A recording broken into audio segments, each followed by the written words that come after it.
review.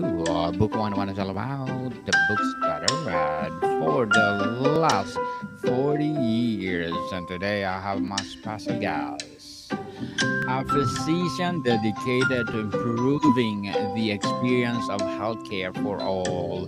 One of her advocacy, no other than Dr. Monique Nugent. Hi, Daniel. Thank you so much for having me. It's really great to be here. Welcome to Book 101, Dr. Monique. And can you please introduce more about yourself? Yeah. So, my name is Dr. Monique Nugent. I am a hospitalist, meaning that I'm an internist, but I only practice in hospitals. I only see patients when they come to the hospital.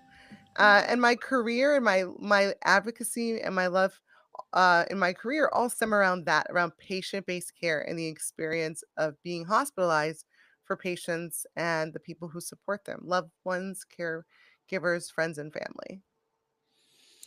Dr. Monique, let's talk about how to speak with your parents about aging and their wishes around end of life care. And thank you so much Yeah. for sharing your knowledge and wisdom to the world. Oh, thank you.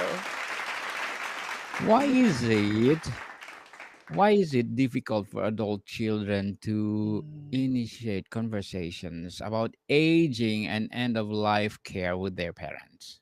Yeah, this is a huge part of what I do. And if you think about it, speaking to your parents about aging and end of life wishes really brings about kind of a child's worst fears, and that is losing their parent, right? So you're actively head on saying, hey, I want to talk to you about losing you and what that would mean and what that would look like, right?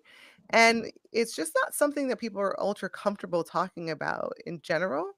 But when you put on the relationship of parents being your caretaker, and now that caretaking relationship may be flipping and you're caring for your parent, that's really emotionally loaded. There's a lot of like logistical and financial complications that you may not know will come up with that too. And then it's awkward to say, on top of that, let's talk about the thing you don't want to talk about, which is your death and dying, and the thing that I don't want to talk about, which is losing my parent. And so it's not an easy conversation to have in any way, shape, or form. So I do understand. Yes, indeed. It's hard to initiate those questions. What's the best way to approach this topic Mhm. without making parents feel defensive or overwhelmed? So what I say is it's great to do it early, often, and in small chunks. Meaning, I'm a physician in the hospital. If I'm coming to talk to you about your parents' end of life wishes, it usually means that we're talking about end of life care. We're already there, right? So try to have these conversations early when you don't need to have them and you don't feel pressure that like something is happening. I need to make a decision and I didn't have information to support that decision making process. So now I'm floundering, right? So that's why it's important to have these conversations early when you don't need to have them, right? And then always say, have them like little at a time, right? And have them often. So if you sit down and you say, okay, we're going to have the whole big conversation, tell me everything that you want to tell me about what your wishes are towards end of life and moving up to it, disability. What about your finances? What about this? But it's a huge conversation and it can be very overwhelming, but also you may not be in that headspace to address it or think about it. But if you have it in small chunks and if you have the conversation often, two things happen. One, you get to think about it and reflect, right? And you say, like, you know what, mom? We saw that our neighbor, Mrs. Jones, just went through, this situation where she lost her husband. Have you ever thought about what you would want us to do if something like what happened to her husband was happening to you when he was dying? How does dying look to you? What is your thought process around it? You don't have to answer everything today, but just kind of think on it. That gives someone a chance to reflect. And then the next time you bring it up, it's not as awkward. We've had this conversation. She's thought about it. She's, maybe said, "This is good, this is bad," or "Wow, I really wanted to have this conversation, and now my child is open to it," or the exact opposite. "Why is my child having this conversation with me? I don't want to talk about it." But here they go again. They're not going to give it up, right? So if you have the conversation in small chunks and you have the conversation often, you will uncover things over time in a more relaxed fashion, in a more thoughtful fashion. And then also, this gives the child who may be listed as the medical decision maker a little later the confidence to know, hey, this isn't a conversation we had just once. I know what mom really wanted because we had this conversation a bunch of times. She was really clear. We worked through it. I understand what her fears are, her hopes, all of those things around her medical care and her journey, even towards end of life. So that's my suggestion: is have it early, have it in small chunks, and have the conversation often. So I think that The I have early. found gets really good results. Yes, the early the better, as they saying. Are there specific Yeah. signs or life events that indicate it's time to have this discussion? Yeah. So for me, and again, this may be just professionally what I do, I tend to tell people have these conversations with changes in your healthcare status or a hospitalization, right? After you get out of the hospital, it's a really good time to say, wow, what happened? How did we end up here hospitalized? What happened to dad that ended up with him being in the hospital? Oh, he fell and broke a hip. What does that mean moving forward? Like, because a hospital stay really ends with an ongoing journey and an ongoing plan, right? Rarely do you leave the hospital and you're all better. You're all cured. There are very few people who leave the hospital and have nothing else to do after that, right? Even if you willingly go to the hospital to have a baby, you now have a whole life-changing person you've added to your world, right? And so um after hospital stay is a great time to circle the wagons as a family and say, "Hey, how do we support this person? What does this hospital stay mean for their health journey going on? Has it changed anything in expectations? Like, was there a new diagnosis found during this hospital stay? Is there a new disability that we now have to work with? And how do we accommodate that? And then long term, what does that mean for goals of care and how this person wants to live their life and how this person wants to be treated towards the end of their life when they are actively passing away?" So the reason why I give those two things, like changes in healthcare status or hospitalization, as timestamps to have these conversations is because they're pretty clear events. People can say like, "Oh, when you feel like your parents slowing down," but a lot of us don't see our parents that way. We see our parents the way we always saw them as kids, as invincible and facing the world head on, right? But if you have an event, a change in healthcare status, a new diagnosis, a hospital stay that just ended, this is a clear point where action needs to be taken anyway. So let's add this conversation to what we need to do. Well, how can we gently ask about sensitive topics like dementia and or DNR? Do not Yeah. yes. So things like somebody starting to slow down, have memory loss. That's a really difficult topic to broach, but it is one you need to broach before something bad happens. Unfortunately, a lot of elder care tends to be crisis centered, right? Something bad happened. Dad fell down and broke his hip. Now we have to do something. Mom was found wandering in the supermarket. Now we have to do something. And that makes it very difficult to go from crisis to crisis. And that's really kind of stressful for caretakers and adult children. So if you are noticing those things, someone slowing down, someone having trouble paying bills that they usually would pay, house being a little bit messier than usual, spoiled food in the fridge, recalling memories that aren't just exactly right. I would say, "Hey, can I join you at your next doctor's appointment?" So that we can address some things that I have concerns about because you want to avoid something bad happening. And believe it or not, that is a great time when you're sitting with the doctor to talk about code status, to talk about goals of care, because they also can put it all in the medical record and have it so that if anything happens and you get hospitalized, there is a place that the hospital can look back and say, hey, do you have information that this person had expressed or written down that we can tap into that to guide us through some decision making in this hospital stay? Definitely. What documents should every family have in place, and how do we bring this up?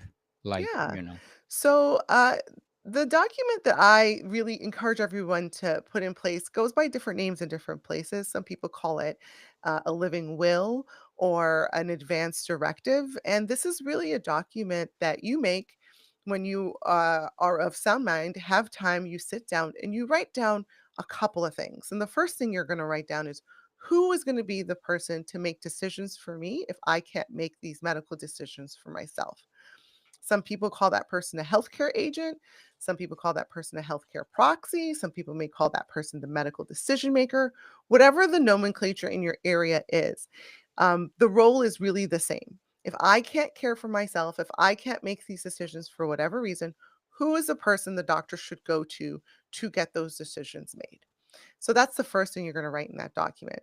And then the second thing that you write in that document is really your personal goals and limits for your care.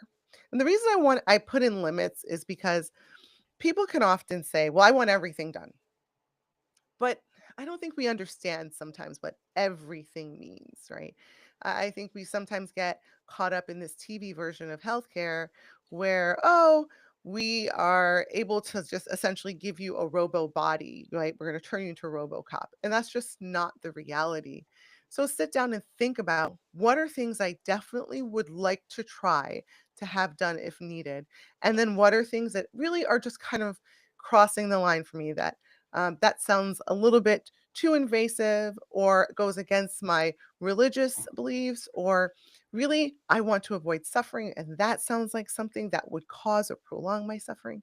And you can write all of those things out. And what this document does is in addition to saying, "Hey, I want my daughter Monique to be the person to make my decisions," now Monique has a written guide that everybody can turn to understand what you wanted. And the doctors also have your exact voice. And so they work together. And if there is a question that your healthcare proxy or medical decision maker doesn't fully understand, maybe all that is written, maybe it isn't, but there's a clear trajectory as to what you wanted and how you wanted your care to be carried out. And so that advanced directive is the document that I suggest everybody complete.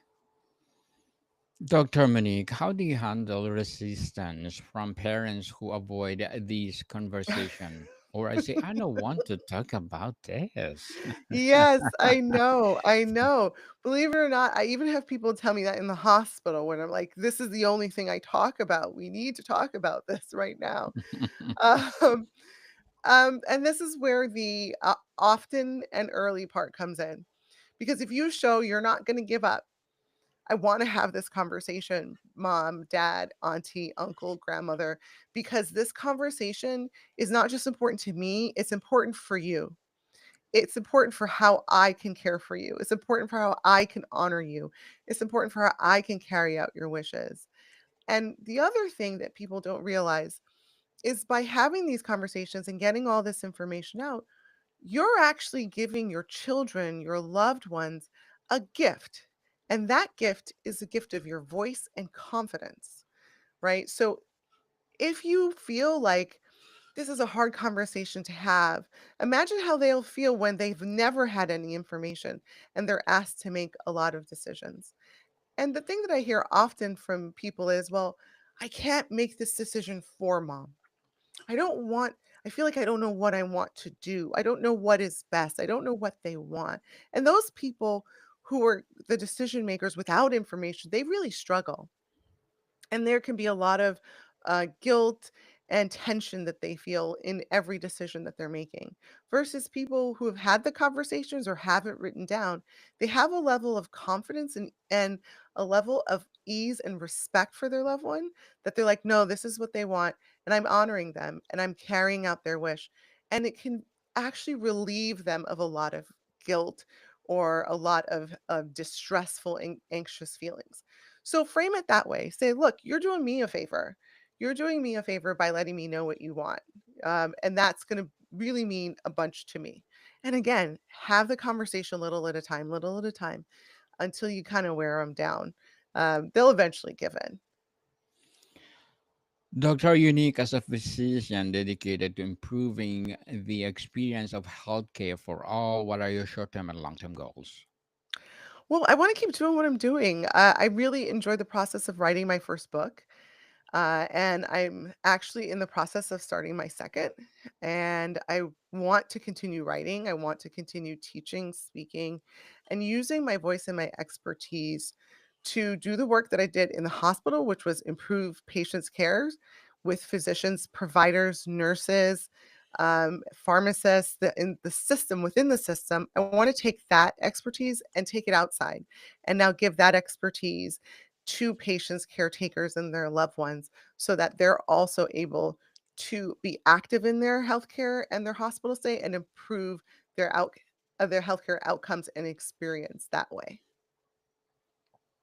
Good luck to your goals, Miss or Dr. Monique, and looking forward for more success. What Well, will be your thank piece you. of advice? Yes, what will be your piece of advice for those people out there want to be a physicians like you, and we have and the same advocacy?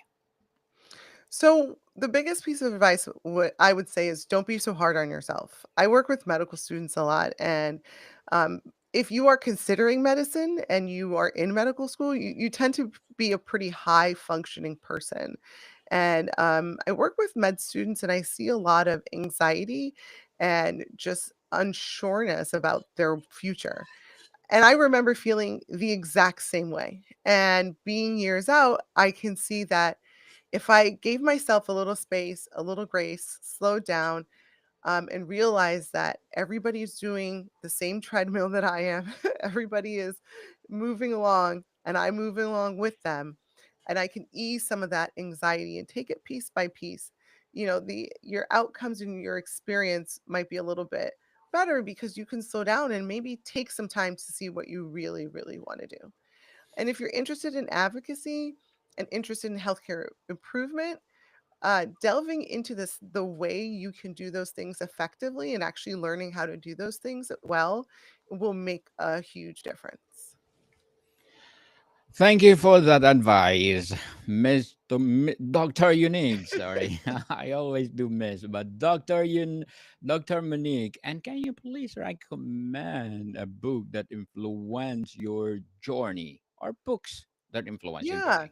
So I have two books for you.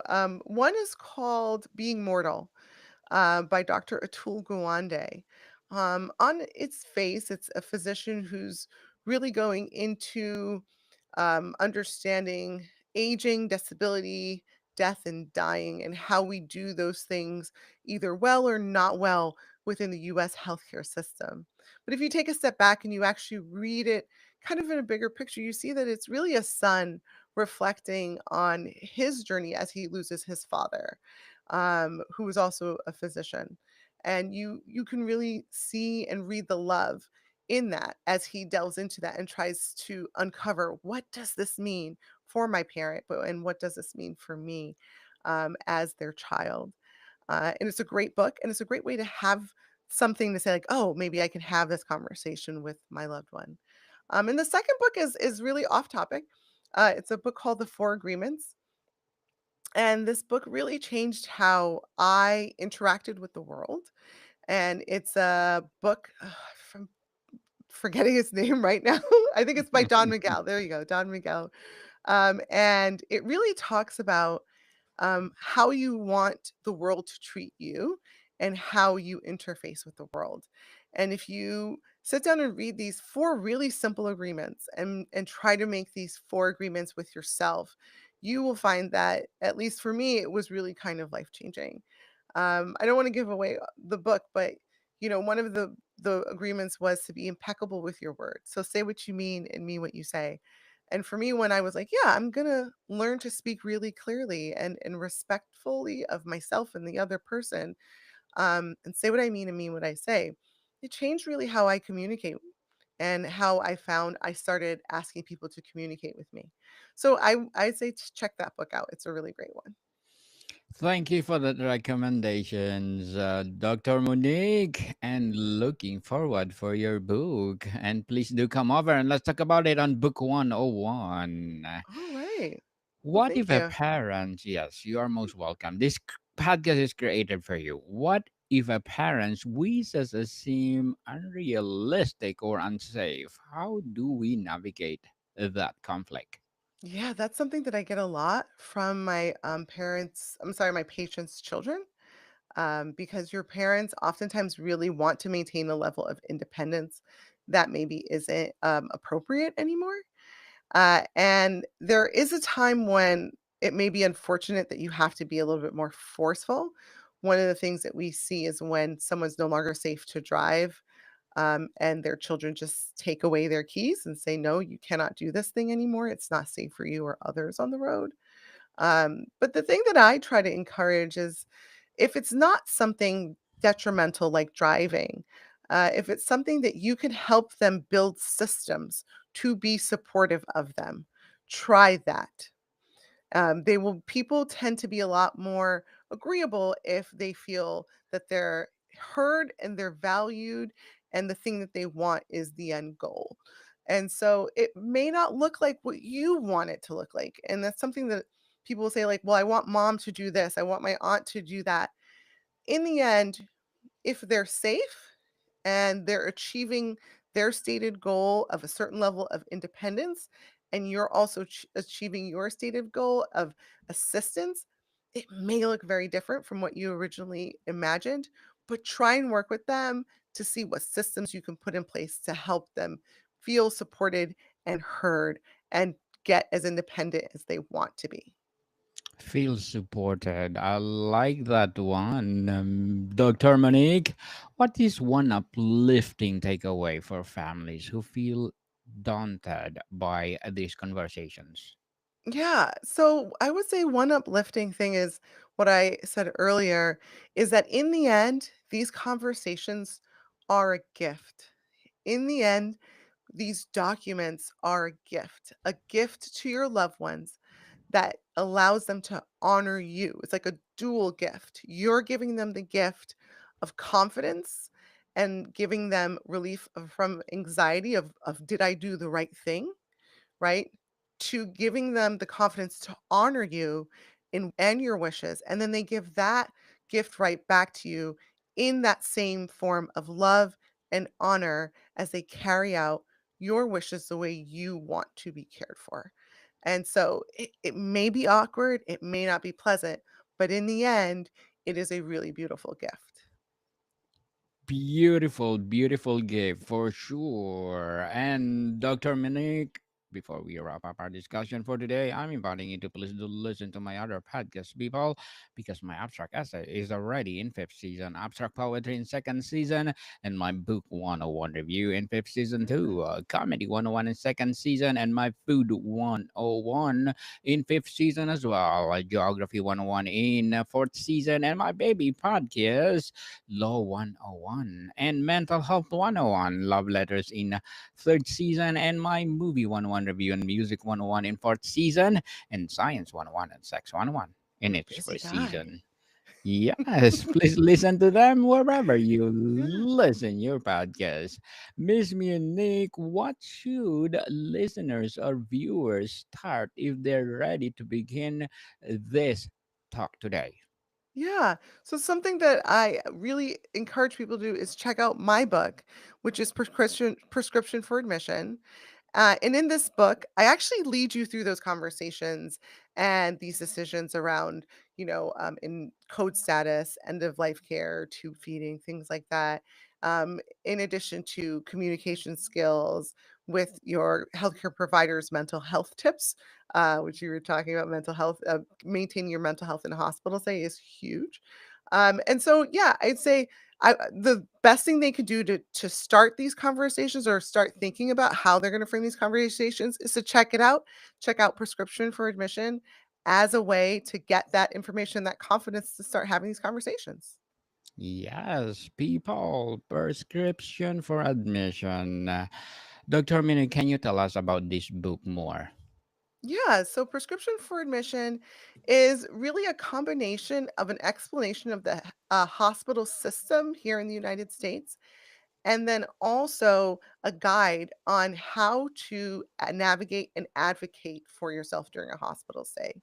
The way it's broken up, after I explain the different types of hospitals and why I want you to learn what's in your community, um, after I break that up, I talk about a hospital stay in the different days. And here in the US, the average hospital stay is around 5 days, a little bit longer, a little bit shorter for some people. Some people have much protracted hospital stays, but around 5 days is what we see.